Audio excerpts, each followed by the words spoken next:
মাও সেতুংয়ের ভাস্কর্য বলতে চীনের বিপ্লবী নেতা মাও সেতুংয়ের মূর্তি বা ভাস্কর্যকে বোঝায়।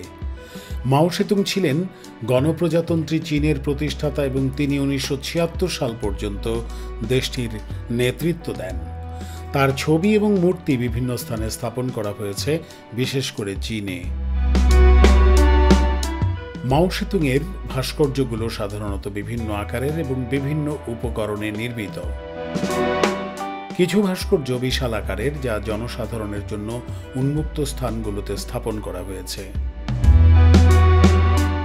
আবার কিছু ছোট আকারের মূর্তি বিভিন্ন সরকারি ভবন বা সংগ্রহশালায় দেখা যায়। এই ভাস্কর্যগুলো মাও সেতুংয়ের প্রতি শ্রদ্ধা জানানোর জন্য এবং তার রাজনৈতিক ও আদর্শিক প্রভাবকে স্মরণ করিয়ে দেওয়ার জন্য স্থাপন করা হয়েছে। চীনের বাইরেও কিছু দেশে মাও সেতুংয়ের ভাস্কর্য দেখা যায়, তবে সেগুলো সাধারণত তার রাজনৈতিক আদর্শের অনুসারীদের দ্বারা স্থাপন করা হয়েছে।